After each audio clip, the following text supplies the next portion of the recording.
आज के इस वीडियो लेक्चर में हम बात करेंगे मल्टीप्लेक्सर के बारे में और मल्टीप्लेक्सर के टाइप्स में भी हम यहाँ पर समझेंगे 8x1 मल्टीप्लेक्सर को।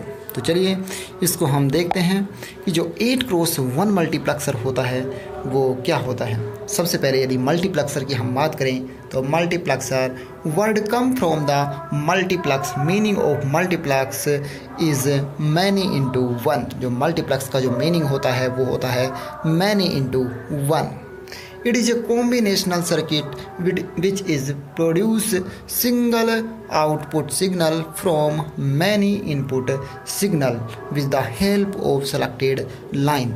अर्थात इस यदि मल्टीप्लेक्सर में हम देखें तो हमारे पास मैनी तो इनपुट सिग्नल होते हैं और केवल वन आउटपुट सिग्नल होता है।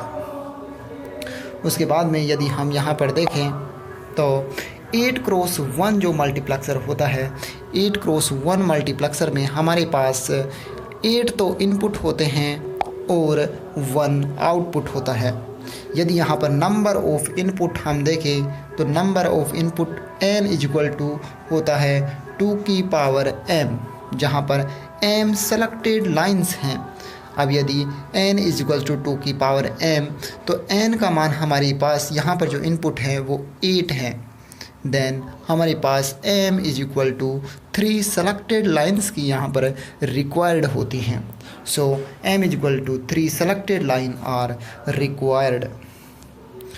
यहाँ पर अब हम इसका ब्लॉक डायग्राम और ट्रुथ टेबल को भी देखते हैं। तो इसका ब्लॉक डायग्राम कुछ इस प्रकार से होता है।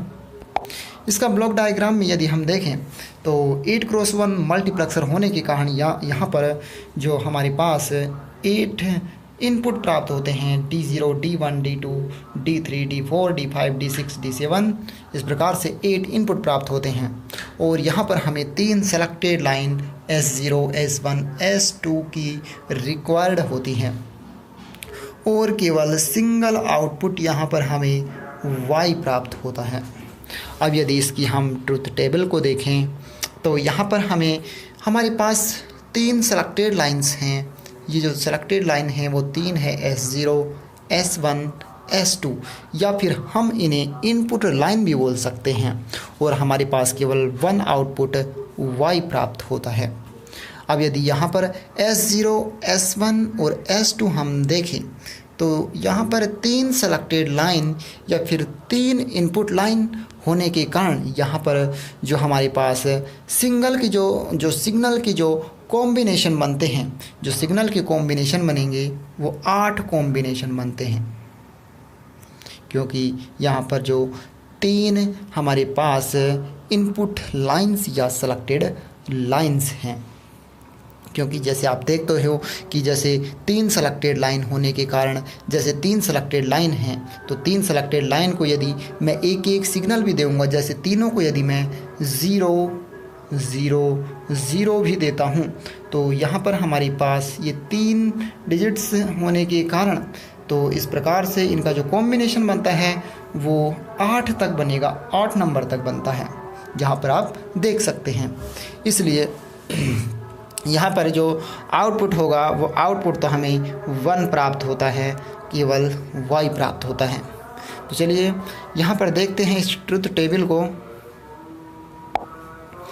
इसमें हम देखते हैं कि जब हमारे पास आउटपुट 0, 0, 0 होता है तो जो पहले केस में हमें आउटपुट D0 के रूप में प्राप्त होता है, फिर दूसरे केस में हमें आउटपुट D1 के रूप में प्राप्त होता है, फिर हमें D3, D4, D5, D6, D7 के रूप में आउटपुट प्राप्त होता है।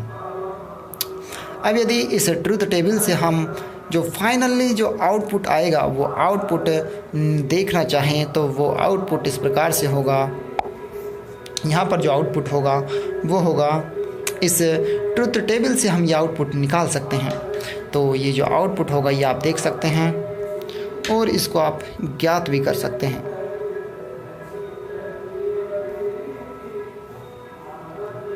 फिर हम बात करते हैं इस 8x1 मल्टीप्लेक्सर के सर्किट डायग्राम के बारे में। यहाँ पर सर्किट डायग्राम कुछ इस प्रकार से होता है, क्योंकि हमें फाइनली वन आउटपुट यहाँ पर प्राप्त करना है। इसलिए हम यहाँ पर देखते हैं कि हमारे पास 3 इनपुट लाइन या 3 सेलेक्टेड लाइन यहाँ पर होती हैं।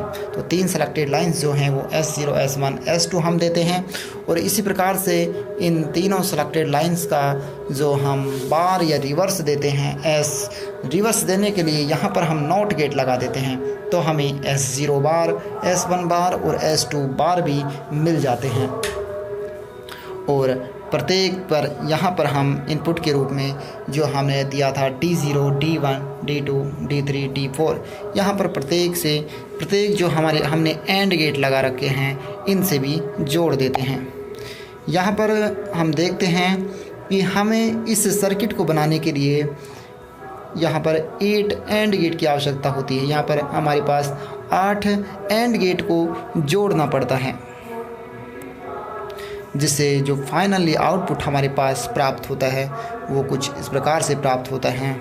क्योंकि आउटपुट यहाँ पर केवल 1 प्राप्त होता है, इसलिए ये जो सभी आउटपुट आएंगे Y0, Y1, Y2, Y3, Y4 as Y7, इन सभी को हम एक और गेट की सहायता से जोड़ देते हैं, जिससे हमारे पास फाइनल आउटपुट प्राप्त होता है।